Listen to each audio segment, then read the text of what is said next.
도서관, 뭐 훈련원, 별시 이런 것에 이제 분관되어 가서 그 관직에 임용되기 전까지 말하자면 그 일종의 그 견습 관원이라고 할까요? 오늘날의 어떤 그 수습이나 서리와 비슷한 그런 그 직책이 이제 그 권지입니다. 그 과거 급제자가 이제 적체되면서 보통 한 6, 7년 정도 권지 생활을 거친 후에 종구품 실직에 임용되는 것이 보통입니다. 조선시대 과거 급제자들은 정식 관리가 되기 전 긴 수습 기간을 거쳐야 했다. 조선시대에도 수습사원이 있었군요. 이 초보 관리에게 실무를 익힐 수 있는 기회를 주고 또 인사적체를 해소할 수 있는 그런 방안으로 이 수습사원 제도를 만들었다고 합니다. 요즘에 기업체에서 흔히 볼 수 있는 이 수습사원이 조선시대 관리사회에 있었다니까 무척 흥미롭습니다. 자, 지금 보시는 이 병풍에는 이 조선시대의 이 평생도가 그려져 있습니다. 이 조선 후기의 양반들 사이에서 유행했던 이 평생도는 양반의 일생에서 아주 중요하다고 생각되는 사건들을 그린 일종의 기록화인데요. 과연 이 양반들이 중요시했던 것이 무엇인지 보겠습니다. 자, 먼저 이 돌잔치를 하는 모습이 여기 이렇게 그려져 있습니다. 또 그 다음 그림을 한번 보겠습니다. 자, 여기 보면 이 아이가 훌쩍 자라서 이 성인이 됐는데 이 신랑의 차림을 하고 이 신부 집으로 데리러 가는 그런 모습이 이렇게 그려져 있습니다. 자, 그리고 다음 그림을 좀 자세히 보시기 바라겠습니다.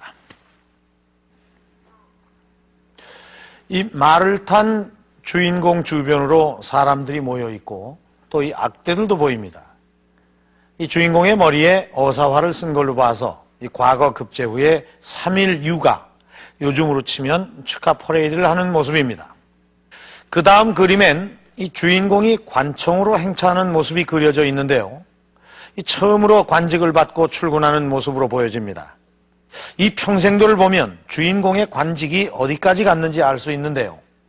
자, 이 그림을 보면 이 행차가 무척 호화롭습니다. 바로 정승의 행차입니다. 자, 이 평생도에는 이 돌잔치에서부터 시작해서 관직에 은퇴할 때까지의 이 개인사가 담겨져 있습니다. 그런데 지금 보시다시피 대부분이 이 관직에 있을 때의 그림입니다. 그만큼 조선시대 양반에게는 과거에 급제해서 관리가 되는 것이 무엇보다도 영광스러운 일로 기억이 되었던 것입니다.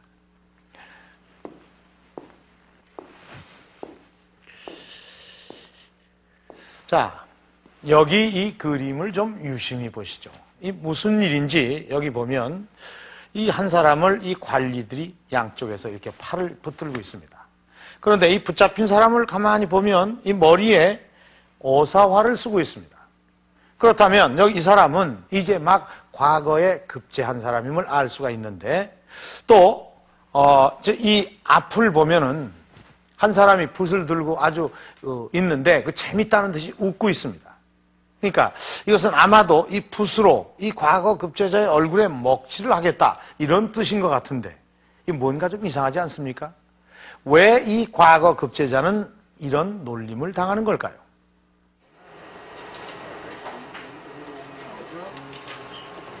과거 급제자들에게 무슨 일이 있었는지 규장각 사료 속에서 취재팀은 그 단서를 찾을 수 있었다.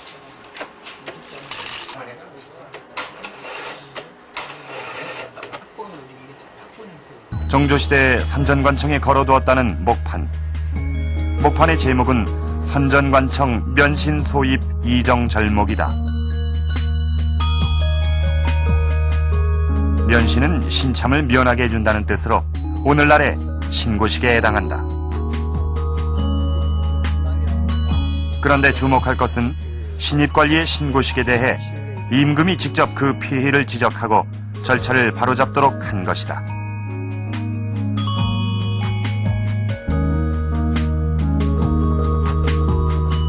이것은 이제 왕명의 전달이라든가 호의를 맡은 이 부서인 이 선종관청에서 이 당시에 이 신참들이 들어왔을 때 아주 이렇게 보면 괴롭히는 것이 많았던 모양입니다. 그래서 그들 어떤 신참들을 면신하는 데 있어서 이 잘못된 관행들을 바르게 이 고쳐보자고 하는 취지에서 내려진 어떤 규정집의 성격을 갖고 있습니다.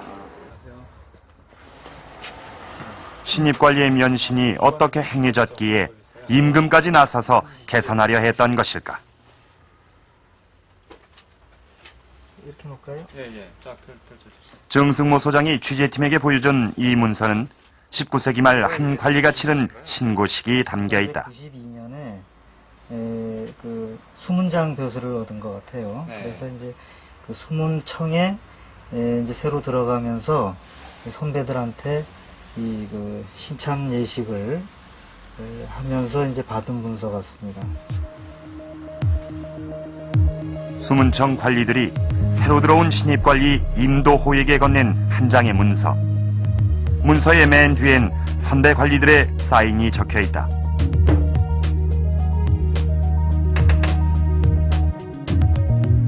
문서의 맨 앞엔 신귀란 글자가 보인다. 당시 신입관리를 부르는 이름이다.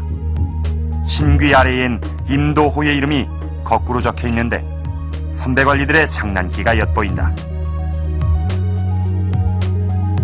문서의 내용을 보면 선배 관리들은 임도호에게 좋은 술과 진수성찬을 즉시 바칠 것을 요구하고 있다. 조선시대 신입 관리들은 이렇게 선배들을 위해 잔치상을 차려야 했다.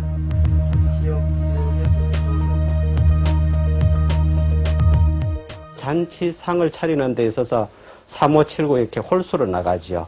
가령 예를 들어서 상차림에 있어서 청주가 3병이다. 그러면 물고기가 3마리, 뭐 안주가 3접시, 과일이 3접시 이런 식으로 3의 숫자로 시작해가지고 상을 차려서 5번 진행이 됩니다. 그리고 나서 5의 숫자로 올라가죠. 5의 숫자로 올라가가지고는 3번의 잔치가 이루어지고 7, 9에 가서 이제 마지막으로 면신이 이제 끝나게 됩니다. 예. 잔치상뿐만이 아니다. 신뢰에 관한 부분이 성문은 광해군 시대의 관리를 지낸 김영의 일기에는 또 다른 면신예의 내용이 나온다. 신입관원 시절 김영은 휘자를 하느라 무척 힘들었다고 한다.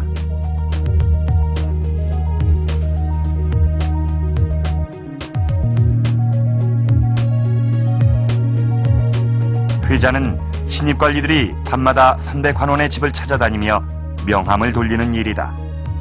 관청의 그 선배들에게 일일이 찾아다니면서 자기가 어떤 사람이다라는 것을 알려야 되죠.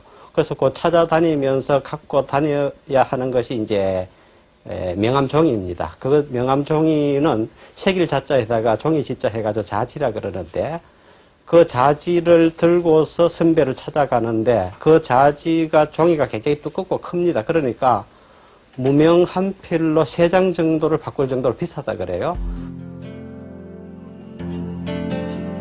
현재 남아있는 조선시대의 명함은 구한말 민영이기 보빙사로 미국에 갔을 때 사용한 명함이 유일하다.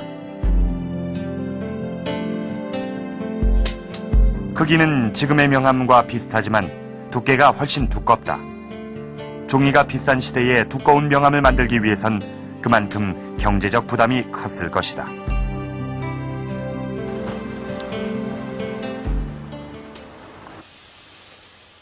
조선시대 신입관리가 치른 면신예의 내용 중엔